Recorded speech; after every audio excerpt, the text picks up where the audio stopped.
Well, hey, we've been, if you are joining us for the first time today, we've been working through a series on the Ten Commandments that we're calling the good life, the good life.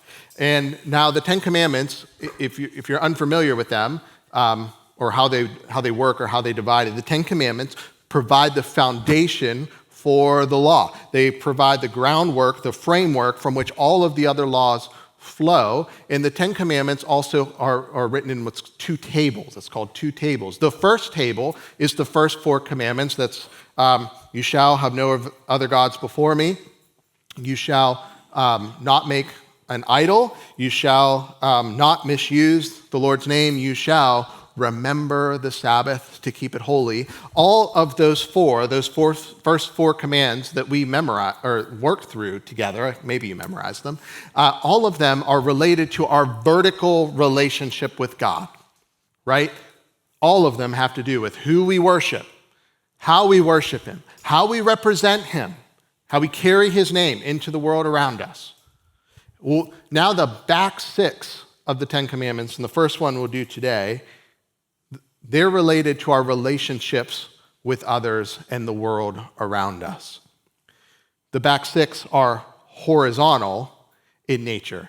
And Jesus himself would come and someone would ask him to summarize the law, and he would say to love the Lord your God with all your heart, with all of your soul, with all your mind, and all of your strength, and to love your neighbor as yourself. On this rests the law and the prophets. So God kind of building into the framework here, love of God and love of neighbor. And so we're going to push into now on the first command on what it means to love your neighbor well. And as we go there this morning, I want to, how many of you have seen the movie Good Will Hunting? Good Will Hunting, fantastic movie, adult viewing, but it's a really good movie about a character Matt Damon plays who he is a genius. He's a math wizard. He shows up at MIT, solves seemingly impossible problems, but the dude has got a massive authority problem as well. He tends to tell off anybody who gets close to him. He's destructive in his relationships. And then along comes a man played by Robin Williams, a therapist, and we start to see the unraveling of Matt Damon's character and how so much of who he was shaped by his life and its upbringing and so on, and presumably his own relationship with his parents. And it ends, and I'm not going to spoil it too much to you, but Robin Williams saying it's not your fault, and Matt Damon's character breaking down. His background, and probably most likely his family, shaped who he was. And I want to ask you this morning, how is your relationship, or was your relationship with your parents? How was your relationship with your parents? Maybe it was really, really good. You had a home that, though your parents were imperfect, and you know that, maybe they just provided a place of shelter, a place where you could flourish and grow up. Sure, it wasn't without conflict because your parents are imperfect and sinful, but maybe it was a place where, my mom and my dad really encouraged me. They caused me to flourish. They trained me up well. I love them. I love their marriage. I love the way that they live their lives. They provided a safe place for me. I always knew I was safe at home. Maybe you grew up in a home where your parents were physically absent. Maybe, at worst, they just up and left one day, and you never saw them again. Maybe they were physically absent because they were just always working. They were just constantly slaving away at their job. And maybe that was for good reasons. They were trying to provide for you. But nevertheless, you feel like you got gypped from time with your own parents. Maybe your relationship with them was one of emotional distance, where though they were physically present in the room, you never really felt like you had a deep, meaningful connection with them. That they weren't there mentally, maybe because they were thinking about work, they were thinking about other things, they didn't give you much of the time of day. Or maybe your relationship with your parents It's just hard. They're critical of your own parenting choices. They're difficult. They're opinionated. I don't know. Maybe they're just difficult to be around, and you haven't quite figured out how to navigate that relationship either. Our relationships with our families and our parents in particular is really, really complicated. All of us can probably point to things in our backgrounds that we're not crazy about, but also many of us could point to things in our backgrounds that we love. There's a Christian psychologist who wrote a great book I would highly recommend to you called The Relational Soul. But he makes this statement, and he says, no one makes it out of their family of origin unscathed, right? No one makes it out without having something from their family that they carry with them. Well, friends, we're going to jump into a commandment about honoring our moms and our dads, our parents. And it's really easy when we step into this commandment, at least for me, to instantly want to transport this to like children, like little kids, and how they should act and how they should behave. But that's part of it. But there's also, I think, a lot more here than when we often discover with this commandment. That there's a lot more that God is inviting us into, that he's inviting us into a good life. A life that leads to honoring people, even hard people. And we'll get into that in a little bit. Obedience to this commandment is tried not just when we're little kids, but it's tried as we get older. And it looks different. And it gets harder and it gets muddier as we age sometimes. So let's turn in our Bibles to Exodus chapter 20. We're going to start at the top of the Ten Commandments. That means verse 1. And this big number 20, small number 1, and we're going to read through verse 12. And our tradition here, if you're not familiar with it, is after I'm done reading the word, I'll say, "This is the word of the Lord," and you all will respond, "Thanks be to God." God's word says, "And God spoke all these words, I am the Lord your God, who brought you out of Egypt, out of the land of slavery. You shall have no other gods before me. You shall not make for yourself an image in the form of anything in heaven above, or on the earth beneath, or in the waters below. You shall not bow down to them or worship them, for I, the Lord your God, am a jealous God, punishing the children for the sin of the parents to the third and fourth generation of those who hate me, but showing love to 1,000 generations of those who love me and keep my commandments. You shall not misuse the name of the Lord your God, for the Lord will not hold anyone guiltless who misuses his name. Remember the Sabbath day by keeping it holy. 6 days you shall labor and do all of your work. But the seventh day is a Sabbath to the Lord your God. On it you shall not do any work, neither you, nor your son or daughter, nor your male or female servant, nor your animals, nor any foreigner residing in your towns. For in 6 days the Lord made the heavens and the earth, the sea, and all that is in them. But he rested on the seventh day. Therefore the Lord blessed the Sabbath day and made it holy. Honor your father and your mother, so that you may live long in the land the Lord your God is giving you." This is the word of the Lord. So, what does it mean to honor? What does it mean to honor our parents? Now, the Hebrew word behind the word honor is the same word that we get the word glory from.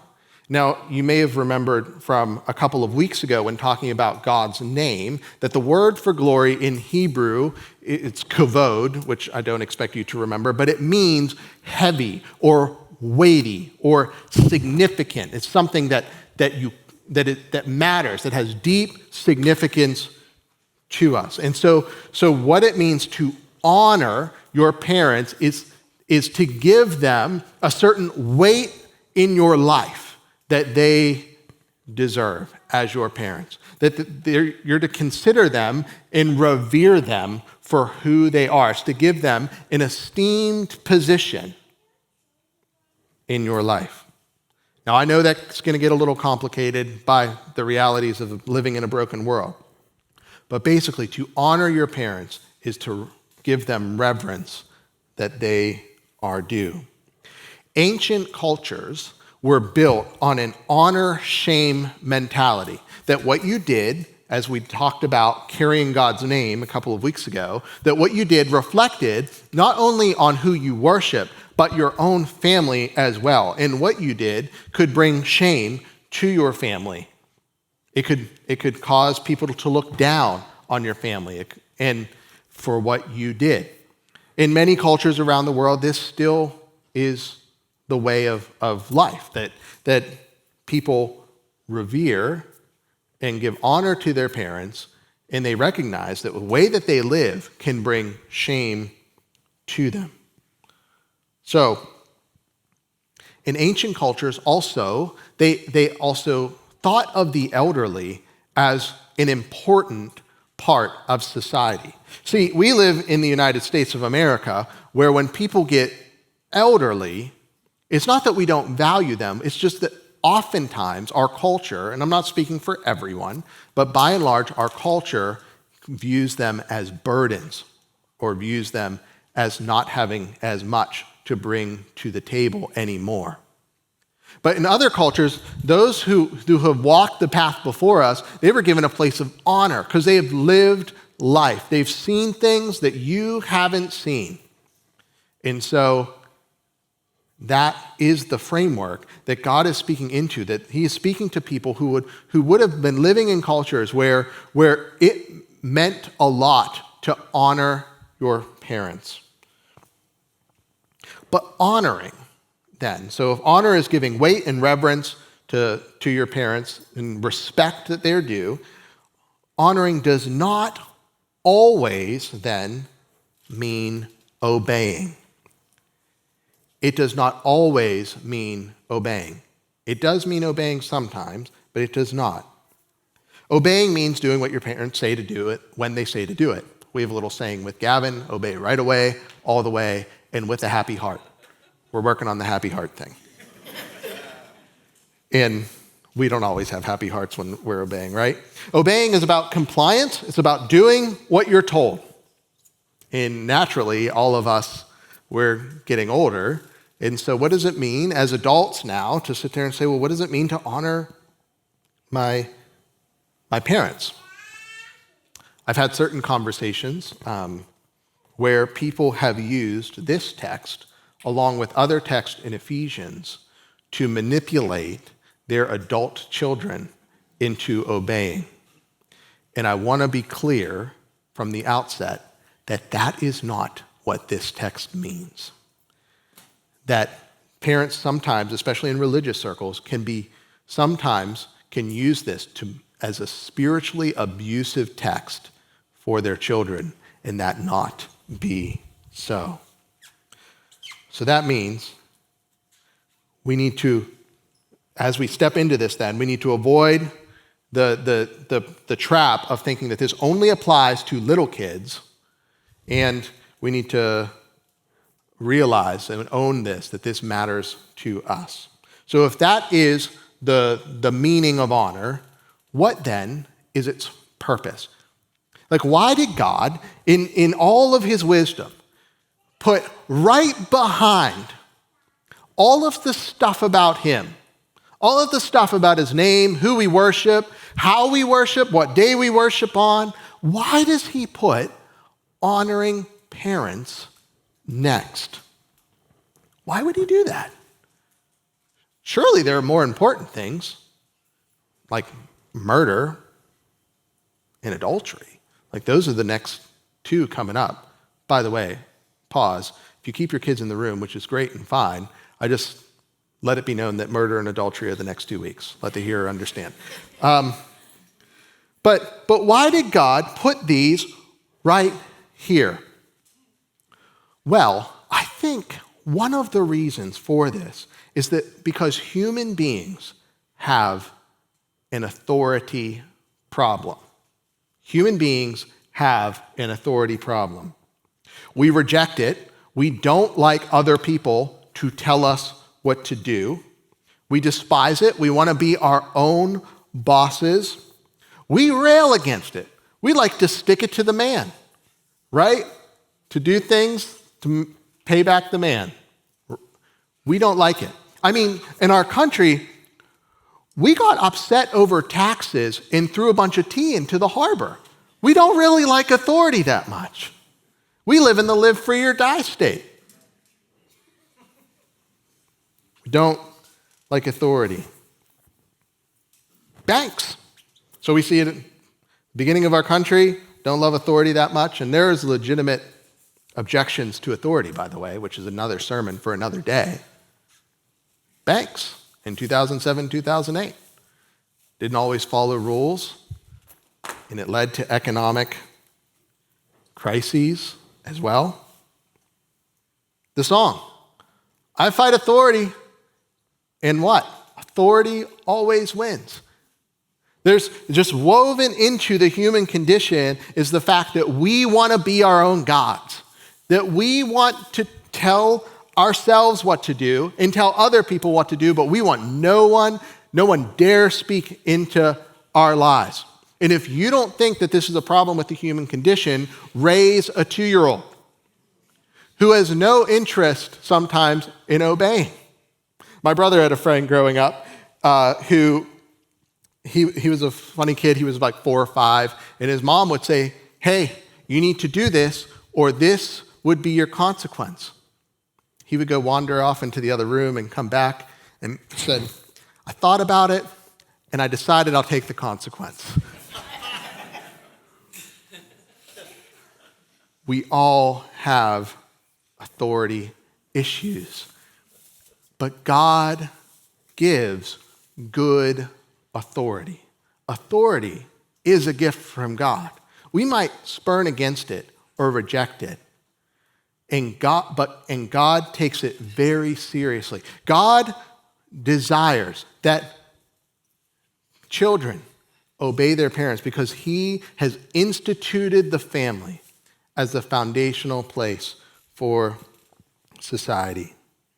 God is serious about dishonoring parents. We could skip to other passages in the Old Testament that when we read them, they would startle us because sometimes children were even sentenced to like capital punishment for dishonoring and disobeying their parents. We don't have time to get into why that is today. All that to say is very serious commandment. And if we were to fast forward to the New Testament and get to Romans chapter 1, we'd see this. Paul's writing, and he says, they have become filled with every kind of wickedness. This is Romans 1, 29 to 31. They've become filled with every kind of wickedness, evil, greed, and depravity. They are full of envy, murder, strife, deceit, and malice. They are gossips, slanderers, God-haters, insolent, arrogant, and boastful. They invent ways of doing evil. They what? Disobey their parents. They have no understanding, no fidelity, no love, no mercy. God, serious about this command that we honor our parents. This commandment matters because authority is a gift from God. God is our first authority in life. He is the one who rules and overrules all things. He's God. He declares the ends from the beginning, sets up kings and knocks them down. He speaks universes into existence, and he desires that we live under his authority. And there's multiple realms of authority. There's the state. There's the federal government. There's your work authority structures. And there's the home. And the home is the foundational building block of society. God cares about authority. One time I was having a conversation with Gavin when he disobeyed, and I was telling him that you just got to listen to your mom and dad. And he said, well, I just want to do whatever I want. which is a really honest thing from a kid. But it's not a good thing for him. And he needs to learn, like we needed to learn, that mom and dad kind of know what's up. So there's a proper authority structure in the home that God has given. Parents and kids are equal in dignity, honor, in value before the Lord. They matter to him. They're not less human because they're small. They're equal to us. But make no mistake about it, kids are not equal in authority in the home. And as we've seen in like some of the gentle parenting movement, not all of it's bad. There's a lot of good, redeemable things there. When kids are left to make some of their own choices about things completely on their own, and when they're given like authority, too much authority, too fast, it's not good for them. And a lot of that came from those of us who were raised in maybe authoritative homes, where authority was just always just do what I say, not what I do. Listen. And without any sort of the gentleness and love. So there's good authority. It's not authoritarian. It's not overly permissive. It's a gentle authority that mirrors God to our kids and that mirrors a God who is so very gentle and patient with us. But the second purpose here, I think, is that family was how a relationship with God was perpetuated in the world. That God meant the family to be the place where faith was passed down to kids. Look at the second half of that verse. So that you may live long in the land the Lord your God is giving you. God was giving his people a land, and they were to obey his covenant and keep with him. And when they walk away from the covenant of God, bad things happen. They get separated from God, separated from the land as well. Parents were supposed to instruct their children for how to live a life that followed God. They were supposed to do it with their words, teaching them to obey. Hear, O Israel, the Lord our God, the Lord is one. Love the Lord your God. You shall teach this to your children when you sit down, when you're on the road. They were supposed to instruct them with their lives. They were supposed to model faithfulness to God. There's stories in the Bible where people were called to build rock, put a bunch of rocks together. That was an altar saying, the Lord has brought us here after something good that God did, when God delivered them from their enemies or so on. And they would talk about how when your kids ask about what are these rocks for, you're going to say, oh, God brought us out of Egypt, out of slavery. Led us here, defeated our enemies. When parents don't do this, bad things happen in faith. Things go tragically wrong. Look at Judges. Judges says, after that whole generation had been gathered to their ancestors, another generation grew up who knew neither the Lord nor what he had done in Israel. Then the Israelites did evil in the eyes of the Lord and served the Baals. They forsook the Lord their God, the God of their ancestors, who had brought them out of Egypt. The family is supposed to be the place where faith is modeled and passed down. And when it's not, that's what happens. People forsake the Lord their God. Sometimes it happens even when it is modeled well. But that is why the family matters so much to God. So before we get into the practical aspects of this, I want to ask, how are you doing, if you're a parent, how are you doing at modeling this kind of behavior to your kids? Because it could put a sour taste in their mouth if you're not modeling repentance when you sin against them, if you're not treating their mom or dad right, if you're not instructing them in the ways of the Lord, if you're not living right.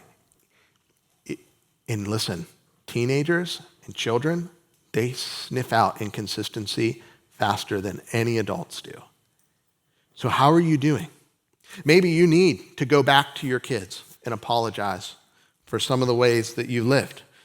Maybe you need to apologize for the way you talked to them, trying to get them out the door this morning. I don't know.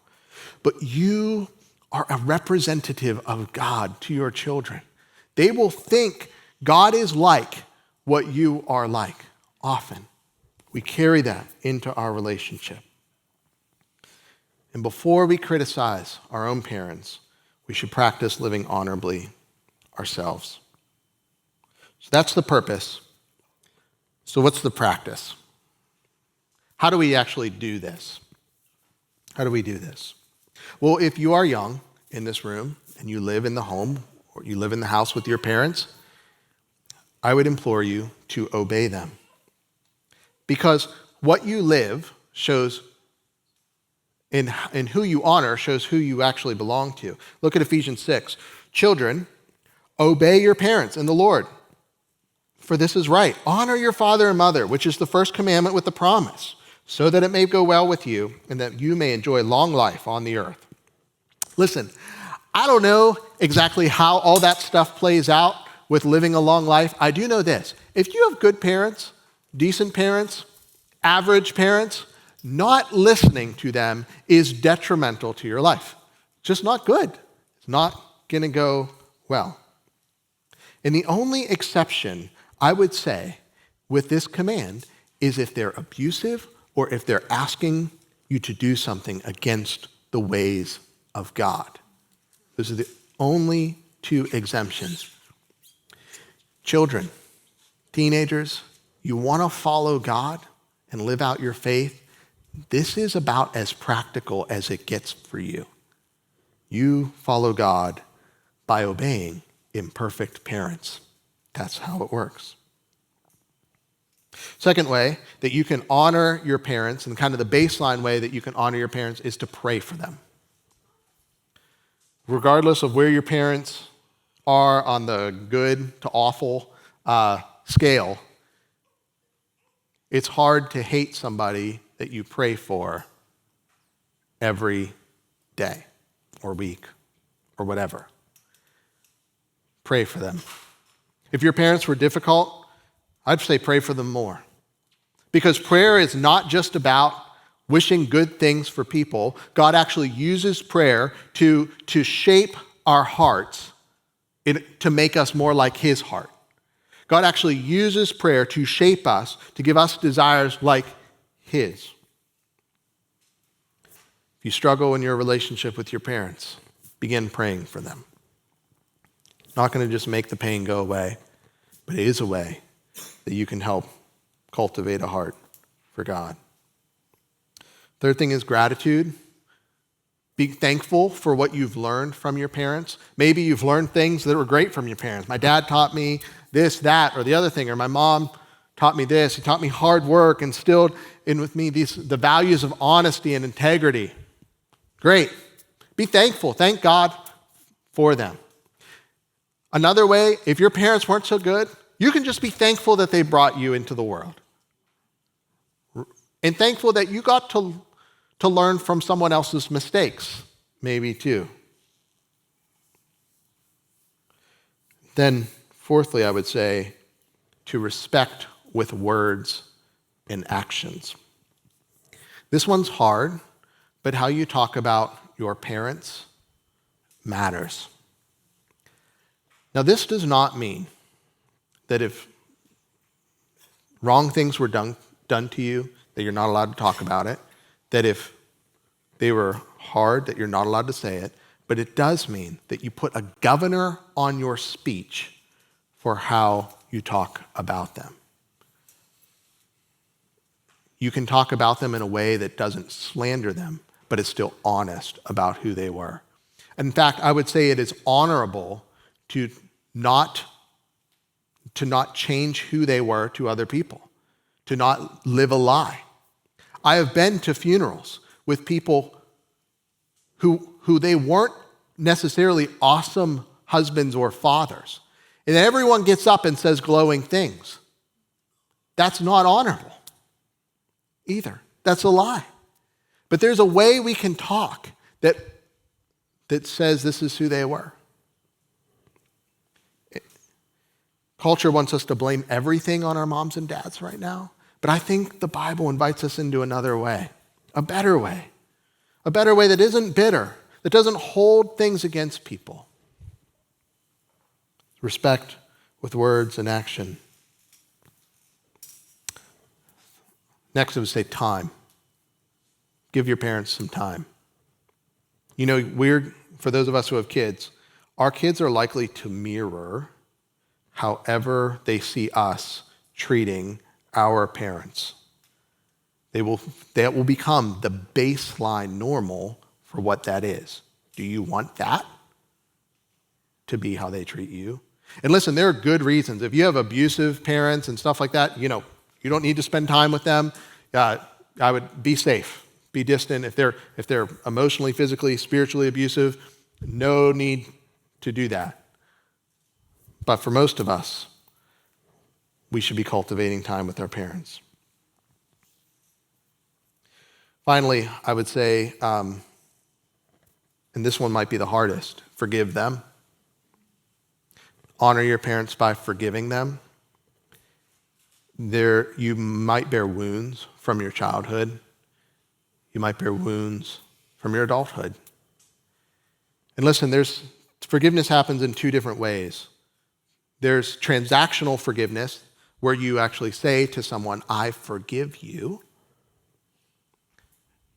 And there's also positional forgiveness, where you remember the forgiveness that you had in Jesus, and where you say, I'm done holding that against the other person.